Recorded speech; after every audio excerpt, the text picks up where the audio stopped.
What's up guys, it's Matt, and today I'm going to be showing you how I painted this right here. So I'm going to be walking you through my process and answering some of your guys' questions. So for this piece I started out with just a contour line pencil sketch, super quick. I feel like I did this in under 5 minutes, really just trying to settle on composition. And then I use this burnt sienna, and I think that's like a raw umber, and I start painting my underpainting. So I go in first with my darkest shadows. So in this case that happened to be my cast shadows because I was using a really strong light source. So I'm laying those in, and then I'll go back in after that and lay in some midtones, and then leave my highlights pretty much white. I know a lot of you want to know why I do full underpaintings if I'm just going to end up painting over it again, but really they help me establish values from a very early point in the painting, which when I put down more layers on top, those values actually still poke through a little bit. And the warmth of the color that I'm using is also going to poke through a little bit at the end in just the smallest areas, but it really helps bring the whole painting together. And I find it very difficult to work on a white surface. So by putting down this this midtone, I'm able to then build off my colors in a more accurate way. So while I finish up this underpainting, I'm going to answer some of your guys' other questions. So a lot of you are wondering what I'm planning to do after high school. So I am a senior in high school currently, even though I haven't been to school in over a month because of the coronavirus, but I am planning on going to college once I graduate. A lot of people are asking if I'm going to an art school. I did not actually apply to any art schools. I applied all to liberal art schools because I have other interests other than just art, and I don't want to be limited to an all arts community. So being at a liberal arts school where I have a great art program, but also access to some other majors and courses and electives is really what I'm looking for. So I actually haven't committed to a school yet, but as soon as I do, I will let you guys know. It's kind of a secret right now as I'm still deciding, but I promise I will let you guys know as soon as I've decided. So this next question kind of relates. So it's, do you want to pursue art as your career? So I do, and I don't want to be a fine artist, and I don't want to be like a graphic designer. I really actually have a very specific goal for my future. There's a business that I want to start, and I don't want to talk too much about it because I honestly am scared that somebody is going to steal my idea. But I have a dream, a very specific dream, and I'm hoping to pursue that as closely as I can throughout my entire life. That is also something I hope I could talk to you guys about soon. The more I work on it, the more I can talk about it, but I do have something in mind. I feel like this is coming off super secretive, so I apologize for that. I just can't really share everything at the moment. So I'll answer a next question. So what keeps you passionate about art? So for me, I've always really enjoyed art. Because there's always something new that you can learn, or a new medium that you can try, or a new style that you can try, or an artist from 200 years ago that you could look into and study from. So it's always evolving, and there's always something new to do.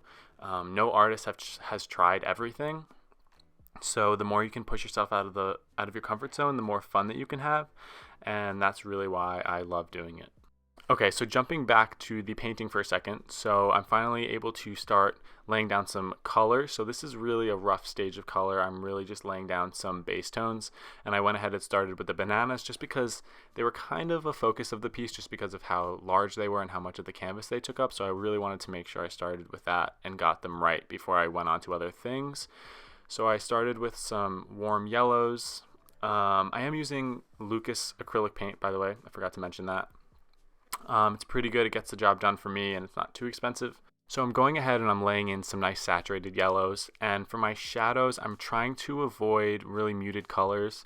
So the way I'm doing this is that I'm adding some reds to my yellows in order to make some really vibrant shadows, and I'm also adding some green to them as well. So this is helping me get some nice hue variation without just going to like a black and getting like a nasty kind of grayish yellow. One tip I have for painting is to literally never use black. I haven't bought a tube of black paint in literally years. If I could give advice to any painters, it would be to stop using black. I like to paint my shadows with color. So, you know, instead of painting with a brown for the shadow of a banana, I'm painting with green. And where those vibrant kind of shadows are, I'm using some reds to hype up those, the contrast in there as well. So there's really a variety of ways you can go about doing this. That is my approach, just because I love a really vibrant, kind of lively painting. And given I was doing a still life and I had a lot of fruit, I really wanted to have a lot of fun with it and play with the colors and the tones and things like that. So that was my approach. And that actually leads me to my next question, which is, how do I stop being scared of using color in my drawings? So let me tell you, fear is one of the most important things to feel as an artist, because when you have a little bit of fear, it means you're about to do something that you've never done before. Me and one of my really good friends, Biana Bova, you might know her YouTube channel, she and I used to joke all the time about how I was the most nervous artist on the earth. I would get nervous before inking a drawing, before laying down a really bold color, literally anything.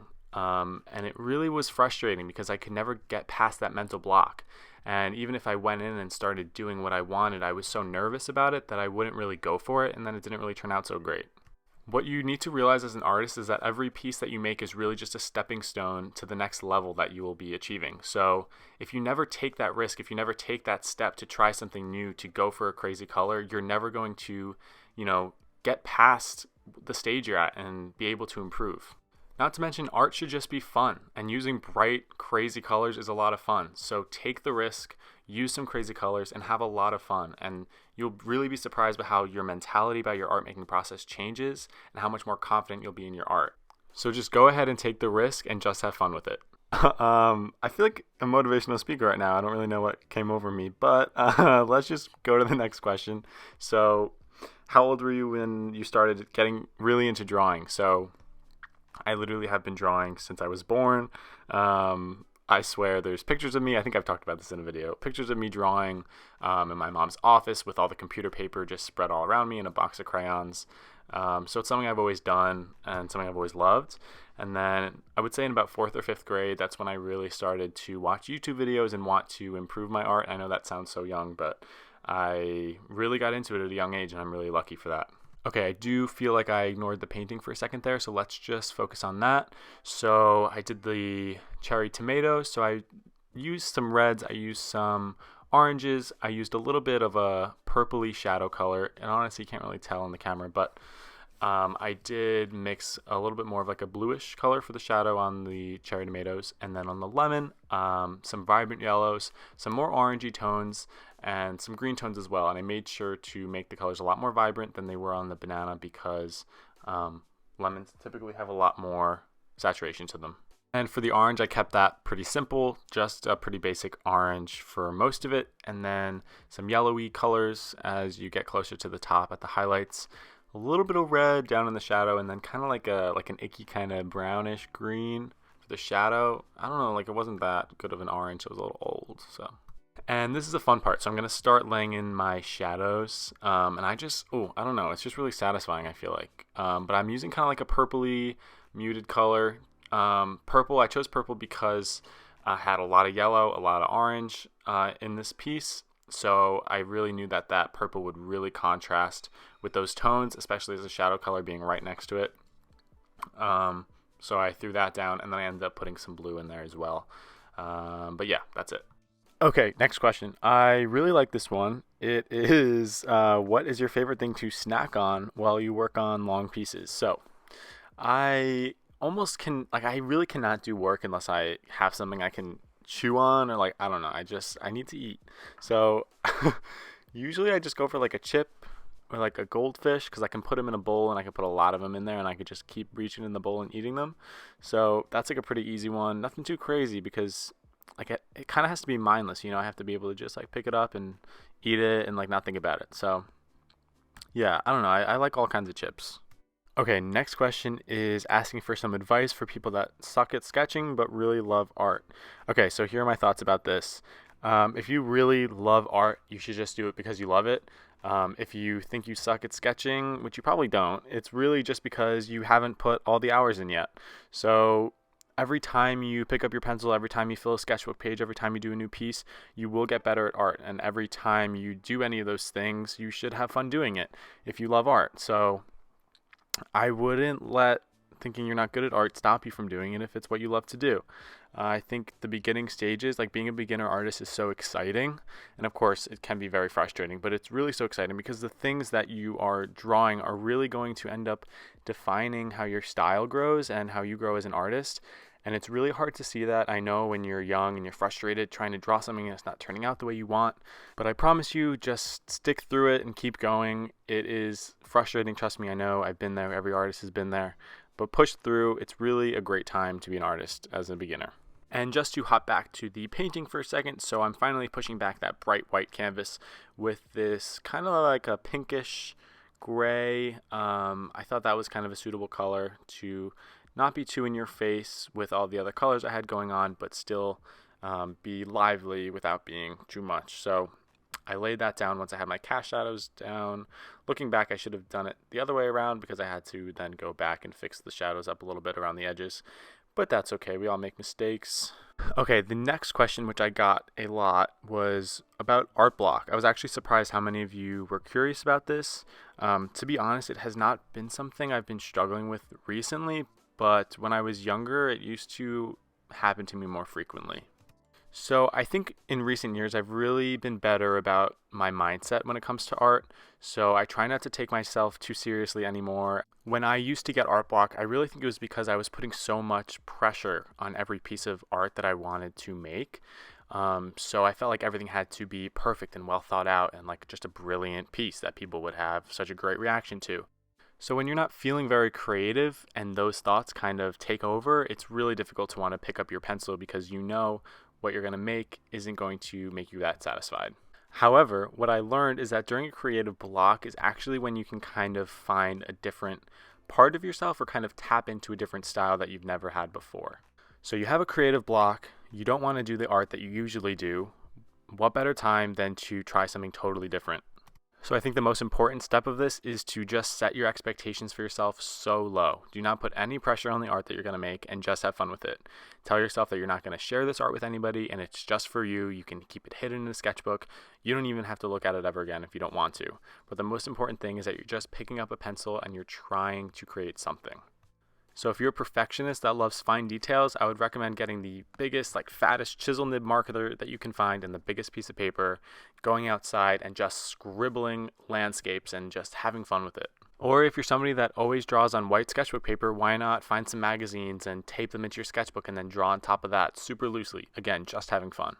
Or if that's too much, like literally you could just do like little stick figure man, like comic books in your sketchbook and just do little cartoony things. And I feel like as long as you're just taking very small steps to force yourself to draw something, eventually you'll kind of find the joy in it again and you'll want to draw something else and it'll slowly kind of build up your creativity back to the point it was before. But if you're not taking those really small steps to get back into it, it's going to be really hard to pick up your pencil to do one huge finished piece. So really just take your time, ease back into it, and make sure there's no expectations. Your art never has to be judged. It only has to be seen by you. So just relax and enjoy the process. Okay, back to the painting. So I'm finally laying down the blue, what is that pattern called? I can never remember. I guess it's just like a plaid? No, I don't know, but it was like just a blue napkin with a couple different squares on it. So I'm laying that in, and this really just helped bring the whole piece together. I felt like at least a lot of those blues were in the shadows a little bit.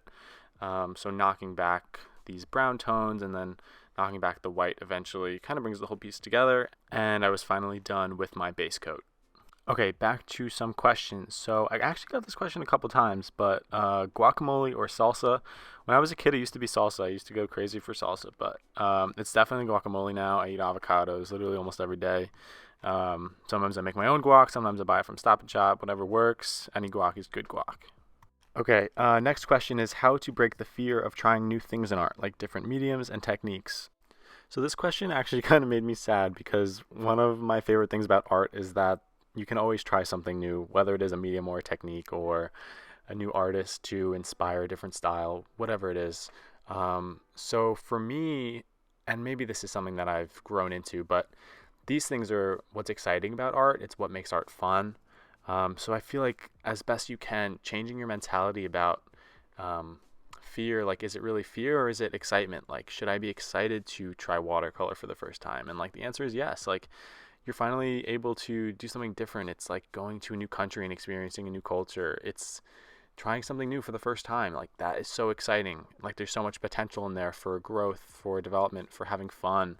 So I feel like the only way to do that is really to just change your mindset. It shouldn't be something you feared. Nobody's a master of a medium the first time they try it. Like, your first pieces probably aren't going to be that good, but the more tutorials you watch, the more classes you go to, the more time you spend in your sketchbook practicing, you'll get really good. So just think of it as something new and exciting. Okay, I do want to hop back to the painting just really quick. So I did finish my base layer completely, and it was looking not bad, but I wanted to hype up a lot of the values, make it a lot cleaner. So I'm really just going back in and I'm adding some detail, and I'm making a lot of marks that are more intentional, that have a little bit more impact. So I'm mixing some more vibrant colors, hyping up some contrast, and really just getting some fine lines in there to make everything a little bit more defined. And I also ended up changing some of the values on the banana because they were getting a little bit dark on one end. So I'm lightening things, darkening things, playing with the values, playing with color, hyping up some of those green hues by the stem because I felt like I was kind of lacking in the green department on the banana. So finding different ways to incorporate different colors, and just kind of seeing what I like and what I didn't like. It's really experimental, honestly, this painting. I hadn't done a still life in so long, which is why I wanted to do this. But I continue kind of the same playing method for the next couple minutes. I have also received a lot of questions about who my favorite artists are and who inspires me. And I mean, the list could go on forever, but I will plug this one artist who I've been following for, I don't know, maybe 2 years now.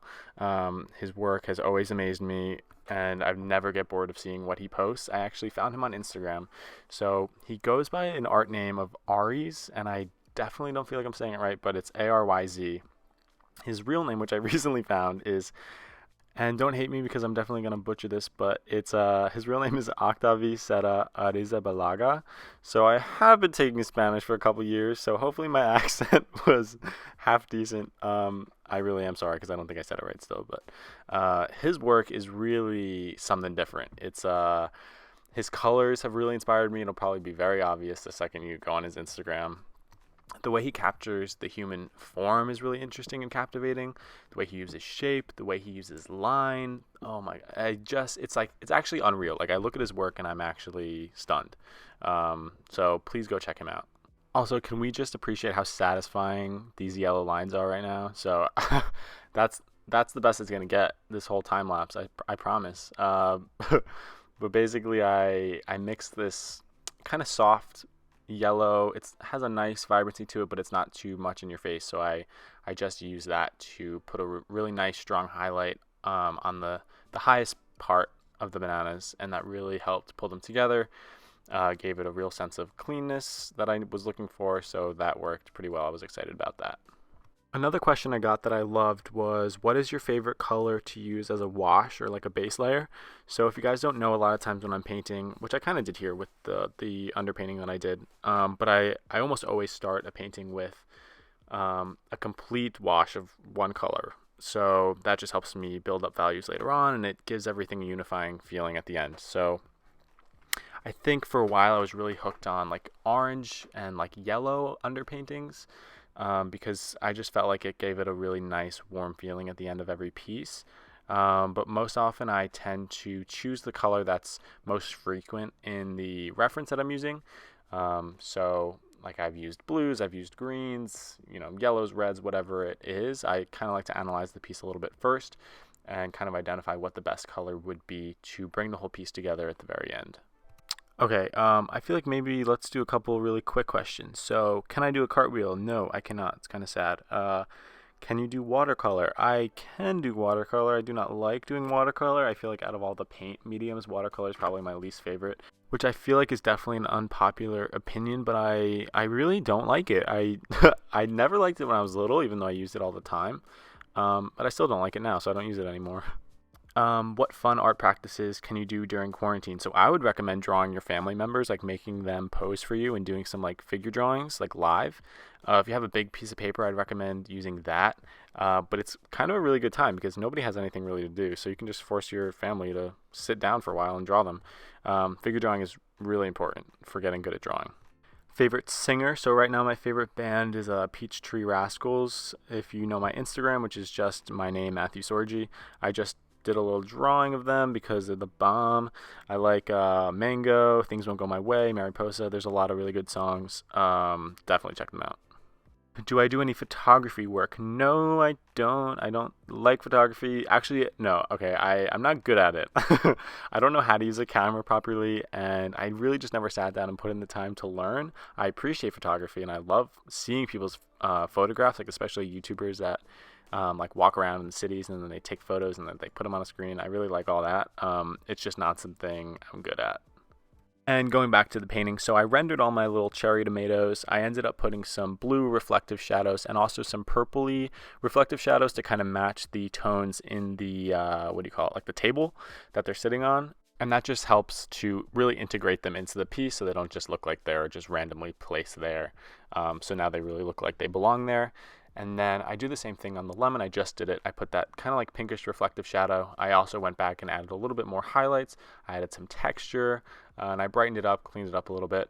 And as you can see, I just did the same thing to the orange. I put a little purple at the bottom there, a nice reflective shadow. And then I go in and I pull back some of those highlights just because they weren't quite accurate. So I put down a lighter yellow, then kind of that mucky brown again, but then some red on the left. Those were just kind of the colors that I was seeing in the still life, and I wanted to capture that. Also, I had a lot of reds in the cherry tomatoes as well, so it made sense.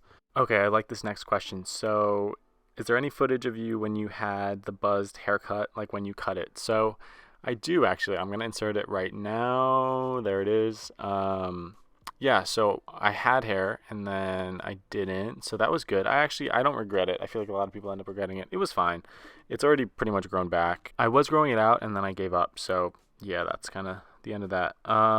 Next question is, if I could be any type of meme, what meme would I be? So those of you who know me pretty well would know that I really like Kermit the Frog, so I would definitely be not just one Kermit the Frog meme, but like all of them, if that's possible. He's got a lot of flavor, so I give him respect. And looking at the painting again, I did go and add some more highlights. So I slapped them on the top of the orange. I put some more on the lemons, hyped up some of the highlights in some of my cherry tomatoes, and a little bit on the banana right there. And again, this is really just helping to clarify some of my shapes, make things a little bit more intentional, really pack a little bit more punch with my contrast, So yeah, that's kind of what I'm doing. The next question, which I think is actually really important, is learning the fundamentals actually that important when you first begin to draw? So I feel like this is actually tends to be a controversial question because all the fine artists are always like, yes, it does, it matters. And then everybody else that does like cartoony stuff is like, no, it doesn't matter. Like I can do whatever I want. And I totally hear the argument for both sides because I don't think everybody needs all the fundamentals, but if you are somebody that's interested in really improving your technical skill and your abilities in that sort of way, I do think it's important to have a lot of experience with the fundamentals of drawing, figure drawing, still lifes, really learning the quality of line and shape and shadow. Like it is important, I think. And I think it just, learning those things just gives you another tool in your skill set that you can use at some point. So I would argue it's important, but also balance it out with the personal work that you want to do so that you're, still doing things that you're excited about. The very last minutes of this painting did get cut off, but I just finished laying in this white color and then I added some brown spots to the banana and I was all done. Some exciting news, you guys can actually purchase this piece. I'm selling the original in my shop, so if you want, you can go check that out. I'll leave it linked in the description.